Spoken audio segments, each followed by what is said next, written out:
Charles Leclerc told not to overtake Sebastian Vettel in shock. Ferrari team orders. Vettel finished 4th in Melbourne, 1 place ahead of new Ferrari teammate Leclerc. Valtteri Bottas won the race ahead of Mercedes colleague Lewis Hamilton in 2nd, while Max Verstappen of Red Bull took 3rd. And a clip of the team radio during the Australian GP reveals how Leclerc was held back from trying to overtake Vettel. Leclerc asks the Ferrari team, "Should I stay behind Sebastian? Yes or no?"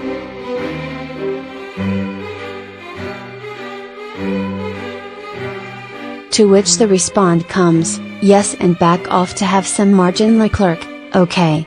Hamilton remains the favorite to win the F1 Drivers' Championship this season, but Bottas is now ahead of Vettel in the betting. Verstappen is 4th choice with the bookies, while 21-year-old Leclerc is an outside shot in his first season in F1. And Vettel, 31, knows he will be pushed hard by the Monegasque this campaign. For Charles, obviously it's a dream coming true, similar to me, but, obviously at a different point in his career, Vettel said.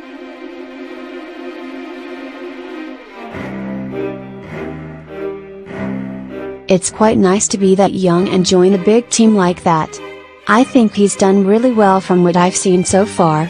He will put a lot of pressure on me the whole season.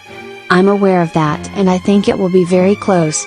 He's very talented. I want to meet his parents and congratulate them, because by the looks of it they brought up a nice boy, and a fast driver too. I'm sure we'll have tough and tight battles this year, but more than anything I hope we have a lot of fun together." The F1 returns in the Middle East from March 29th to 31st with the Bahrain GP.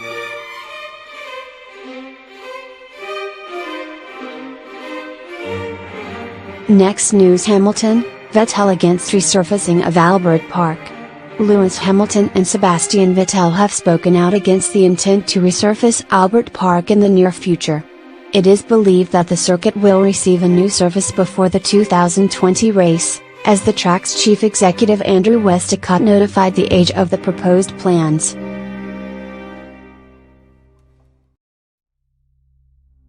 However, approval needs to come from Michael Masi, who held the role of F1 race director last weekend following the sudden death of Charlie Whiting. "We will have to get the report back from Michael Masi, but I think we will be resurfacing in the next year or two," said Westacott. But both Hamilton and Vettel are against the changes, as they enjoy the challenge the bumpy track surface provides. "I like the track the way it is," said Hamilton.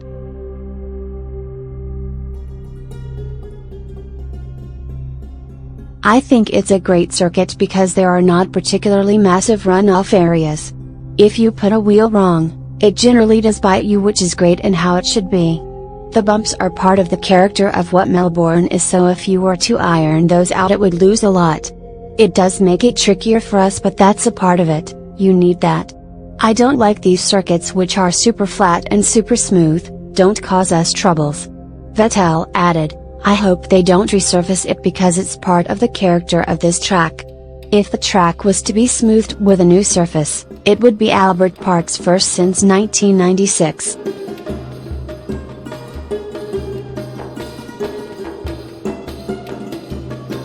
Next news: technical analysis, why Ferrari could not solve the problem in Melbourne. Ferrari had a difficult start to the new season. The Italians never seemed to get going during the weekend in Melbourne. Ferrari, who recorded fast times during the winter test in Barcelona, discovered during free practice on Saturday morning that there was something structurally wrong with the car. Balance problems, according to Binotto. Immediately after last Sunday's race, Massia Binotto told GPToday.net and others that they were struggling with a balance problem in the car over the weekend.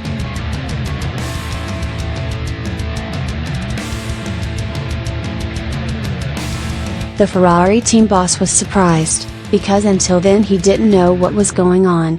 Binotto blamed it on the weather conditions, which were different in Australia than in Barcelona. In reality, Binotto already knew well that they had no plan B for the weekend in Australia. Binotto stated afterwards that the problems during the race in Melbourne would be one-off.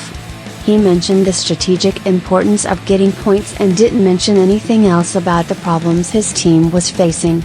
Investigating the problems on Monday, several Italian media with different theories spoke out, some of which might be among the possibilities.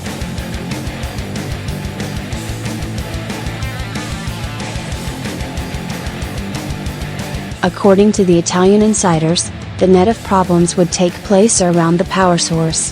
However, this does not seem to be entirely correct, as Kevin Magnussen and Kimi Räikkönen drove with the same engine and did not suffer any real problems. Nevertheless, it has become clear that Ferrari's problems were mainly due to their aerodynamic package from Melbourne. This package caused the balance in the car to deteriorate, and thus the power unit could not be deployed to give its maximum capacity.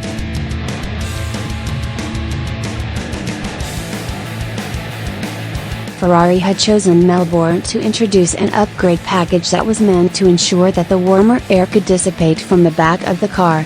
The reason for this was there would be higher temperatures in Melbourne compared to the tests in Barcelona. In the end, the upgrade didn't work, as it caused too much heat under the engine cover. Tackling the issues in the past, Ferrari had Daniel Kvyat, Antonio Giovinazzi and Davide Rigon at its disposal as simulator drivers. These three drivers met as a team in 2018 and proved to be a real asset for Ferrari research and development over the season. Kvyat was trained by the experienced Rigon and developed into a top simulator driver at Ferrari. Giovinazzi had relevant experience with the previous Ferrari cars. The Italian drove several times in a Ferrari, Haas and Sauber.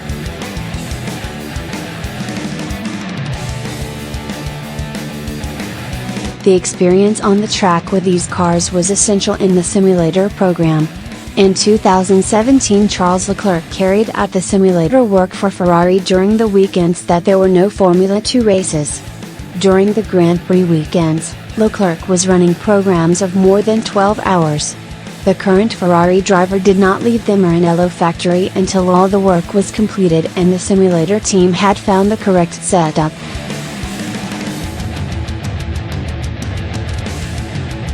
Several times over the season, Ferrari managed to turn things around during Grand Prix weekends in one night. These simulator drivers also achieved exceptional results that the drivers would not have been able to. Last season, for example, Daniel Kvyat found out that Ferrari had placed a number of wrong updates on the car. After Ferrari removed these updates from the car, it was immediately competitive again.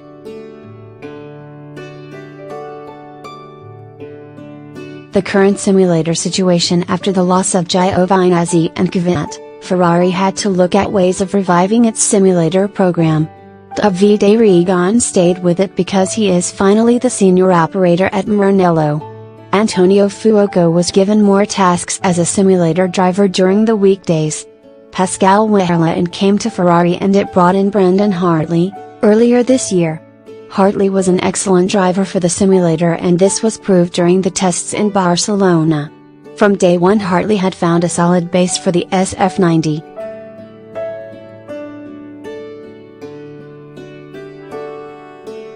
The former Toro Rosso driver, with his experience in the Mercedes simulator and its working method, proved to be a breath of fresh air. Hartley did part of the winter test and worked with Rigon in the simulator on the balance of the car. This was found in Barcelona almost to perfection. Yet the work of Rigon and Hartley was the basis of the failure in Australia. Ferrari did not take into account in its program that both drivers were not available for simulation work in Maranello last weekend.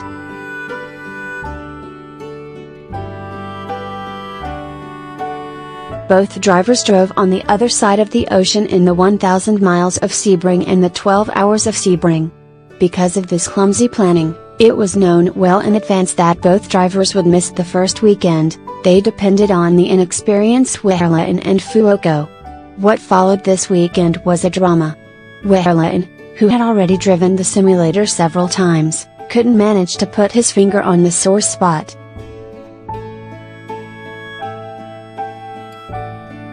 It was so bad that during the weekend that Ferrari had to keep contacting Davide Rigon.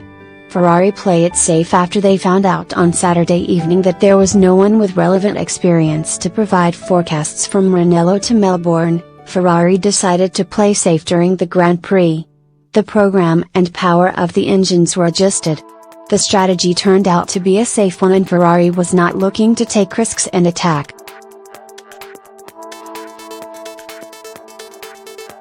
It was already clear from the first round that Ferrari was going for safely scoring the maximum points and had no illusions about a possible victory.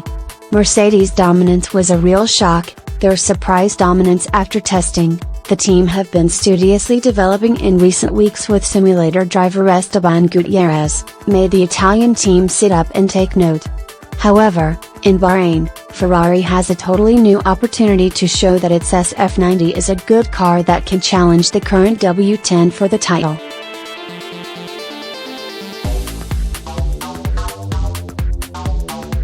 Insiders are cautious about the Italians' chances. They think that the Ferrari might have been at its maximum during the winter test. It will be interesting to see if Scuderia Ferrari can catch up with Mercedes. The big advantage for the Italians is that Hartley and Regan are available for simulator work, and they, unlike Wehrlein and Fuoco, may be able to put their finger on the sore spot. Next news: the message behind Daniel Ricciardo's "Stop Being Them" helmet. The message "Stop Being Them," boldly displayed on Daniel Ricciardo's 2019 helmet, was one which immediately caught the attention of everyone when it emerged in the Melbourne paddock ahead of the Australian Grand Prix. Ricciardo had just completed his much-publicized off-season move from Red Bull to Renault, and it didn't take long for him to cause a stir with his new lid.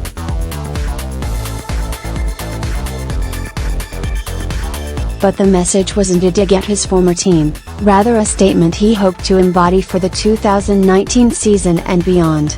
It's not targeted at Red Bull, but just having the freedom, with Renault, to do whatever I want. I figured why not go for something crazy and different, Ricciardo said of his helmet design.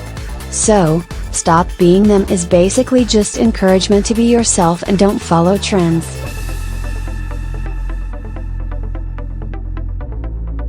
If you like going a certain way, then be bold and do it.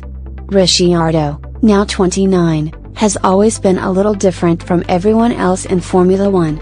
Always the first to crack a joke and lighten a press conference, the Australian has become widely admired for his quirky sense of humor and memorable one-liners, qualities that are quite foreign in modern-day F1. Nobody can accuse him of not being bold, either. His shock move to Renault is one which is filled with risk, given the French manufacturer has been languishing in the midfield for over a decade now.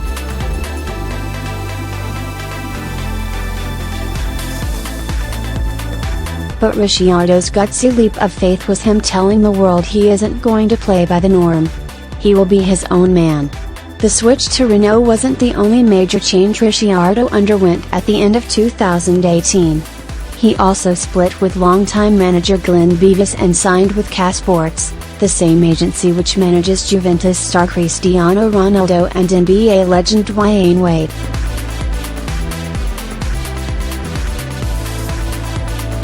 It's clear Ricciardo wants to make a name for himself and escape the Red Bull bubble, one which is just about a 365-day per year promotional job. What was really nice was I didn't go to an airport for 6 weeks. I think that was the longest in 10 years that I've been off a plane, Ricciardo said when asked what he enjoyed most in the off-season. I enjoy being outdoors, hanging out with friends and maybe snapping the neck off a couple of bears. Given it's his home race and the first event of the year, the Australian Grand Prix was always going to be a hectic weekend for Ricciardo.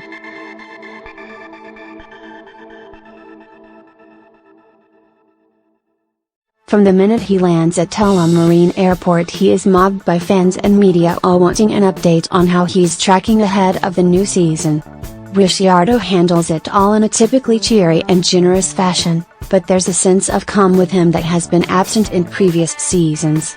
For whatever reason, he seems more comfortable with himself and where he finds himself in life. Daniel has been a fantastic addition to the team, Renault boss Cyril Abiteboul said ahead of Friday practice in Melbourne.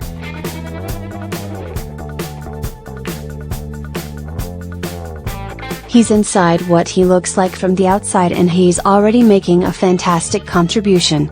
Free practice was a bit of a roller coaster for Ricciardo. His weekend began with a seatbelt issue that forced him to miss a chunk of track time, and from there he always seemed on the back foot. A disappointing Q2 exit on Saturday wasn't the way he, nor Renault, envisaged the start of the season, and it meant Ricciardo would line up on the 6th row of the grid. But things didn't really improve in the race.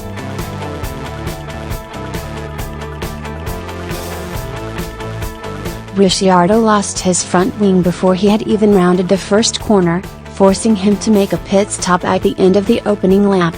He subsequently dropped back to last place before retiring his Renault on lap 31. The weekend may not have gone to plan for Ricciardo, but it's only one race of 21 in season 2019.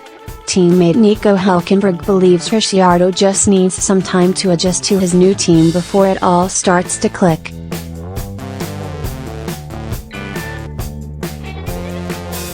I think he has settled alright, but it takes a little bit of time to really get comfortable for a driver, said Hülkenberg. It's basically like a new leather shoe, it takes some time to really walk it in and feel it's comfortable and soft. So I think he's in the process of that. Thank you for watching the video. Be sure to share and subscribe to your channel to get the latest sports news around the world. Wished health and success. Goodbye.